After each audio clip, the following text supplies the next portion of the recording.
So my name is Georgia Sharp. I'm the Senior Process Engineer at Bridgestone here in Wilson. I work in the stock cutting area.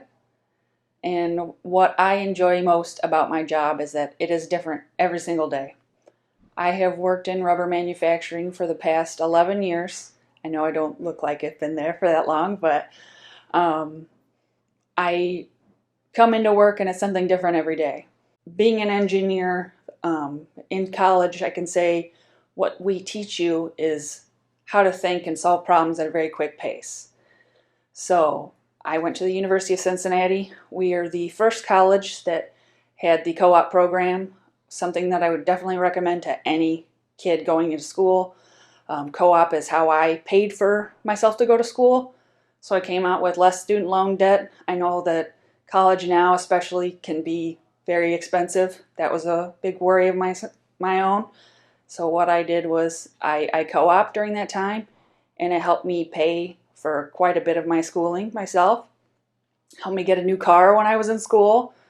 So any university or college that offers co-op, I would totally go there. Check it out. What I love about engineering, especially chemical engineering, because that's what I do, there's just so much more to it than you think.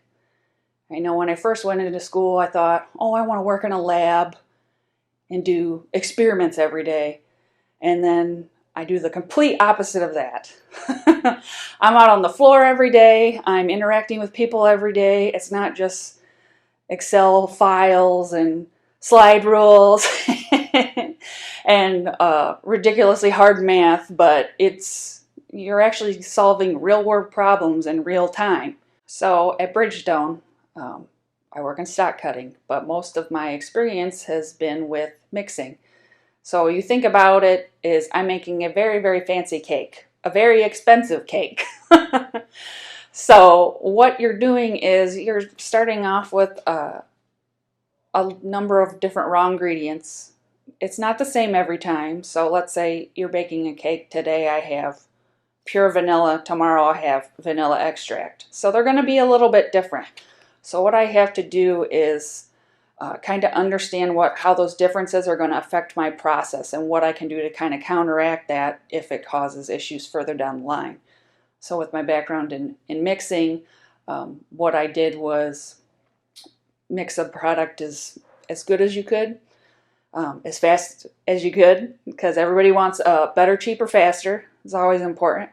But now in stock cutting, I'm into more of the different parts of the tire. So a lot of people don't think about it. Well, tire's just made of rubber, right?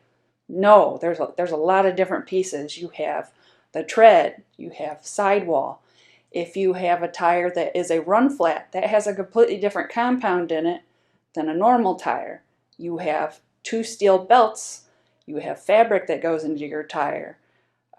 There's inner liner, and that's what keeps your air in your tire.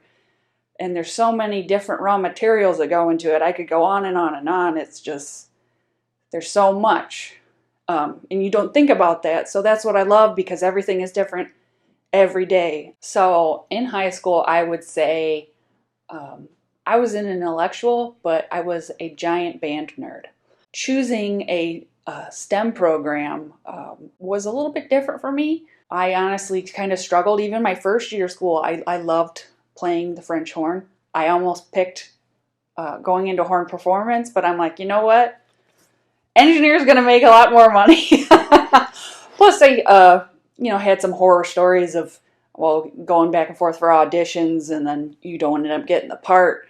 So I ended up ultimately choosing engineering. And, they have the saying, a mind is a terrible thing to waste. Not that you don't use it when you play your instrument, but the way I was able to kind of scratch that itch, I would say, is I got to play in the community bands. So I got to play with the University of Cincinnati marching band, and I also played with the community symphonic band. So if you want something to do other than just engineering, there's other things you can do. So that's how I still got to do my love of music, and I still play. My younger nieces and nephews, I've taught them, and they play now. So that's something that I've passed on to them. And then you obviously have the radio, and I can sing to Taylor Swift's new 10-minute version of, whatever. But the way I got into engineering was I really enjoyed science and chemistry, and I thought, you know what, chemical engineering sounds good. And thankfully, I've been very blessed, and it has worked out very well for me. And like I said, it's so different every day that I just really enjoy what I do because it's not the same from day to day. You think, oh, I work 9 to 5. Well, some days it's much longer than that. Some days it's a little shorter. Some days it's fast paced. Some days it's slow paced, but it is always moving. One piece of advice that I would impart on to people just starting to go to school or starting your senior year of high school is that definitely get into study groups. College is so much different than high school. High school was very easy for me. I got straight A's, better than A's. I graduated with over a 4.0. But college was significantly different. And high school doesn't always prepare you for college. So get into those study groups, build that rapport with your classmates. If you reach out to your TAs if you have questions, ask a question. That's what people are there for, and they will help you. They are more than happy to help you. And if you have a question about chemical engineering, about being a female in engineering, I would be more than happy to answer your question.